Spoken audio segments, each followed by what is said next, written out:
Resign आपको देना चाहता हूँ।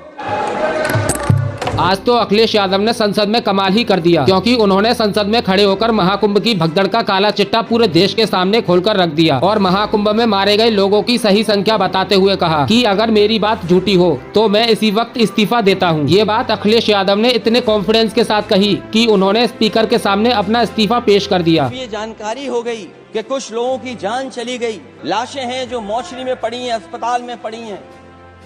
उसके बाद सोचिए सरकार क्या कर रही है।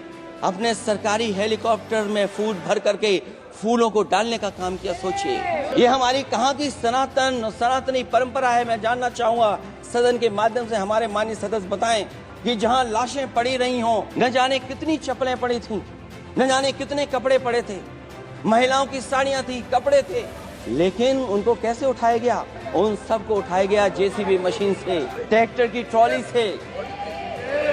उनसे उठा करके कहां फेंका कोई नहीं जानता, लेकिन जब उनको लगा कि वहां से बदबू आ रही है तो यही सरकार के लोग छिपाने लगे। और अब अखिलेश यादव के इस वक्तव्य पर सीएम योगी आदित्यनाथ की प्रतिक्रिया भी आ गई है। सीएम योगी ने अखिलेश यादव के द्वारा दिए गए मौत के सभी आंकड़ों को खारिज कर दिया और कहा कि मौत का आंकड़ा 30 है और ये आंकड़ा हमने दे दिया है। इसी के साथ सीएम योगी ने अखिलेश यादव के उस बयान को भी झुठला दिया जिसमें उन्होंने कहा था कि इस सरकार ने महाकुंभ में 100 करोड़ लोगों को बुलाने की बात कही थी। सुनते रहे हम लोग कि सरकार ने 100 करोड़ लोगों के आने का इंतजाम किया है, और अगर 100 करोड़, अध्यक्ष महोदय, अगर ये बात गलत है तो मैं रिजाइन आपको देना चाहता हूँ। लेकिन अब सीएम योगी ने अखिलेश यादव के उस बयान को खारिज करते हुए कहा कि उन्हें बयान को दोबारा पढ़ने की जरूरत है। सुनिए। समाजवादी पार्टी के अध्यक्ष का ये वक्तव्य भी कि सरकार ने 100 करोड़ की घोषणा की थी, मुझे लगता है कि उनको बयान थोड़ा पढ़ना चाहिए। दरअसल यहाँ सीएम योगी साफ साफ झूठ बोल रहे हैं, क्योंकि उन्होंने 100 करोड़ लोगों की व्यवस्था की बात कही थी।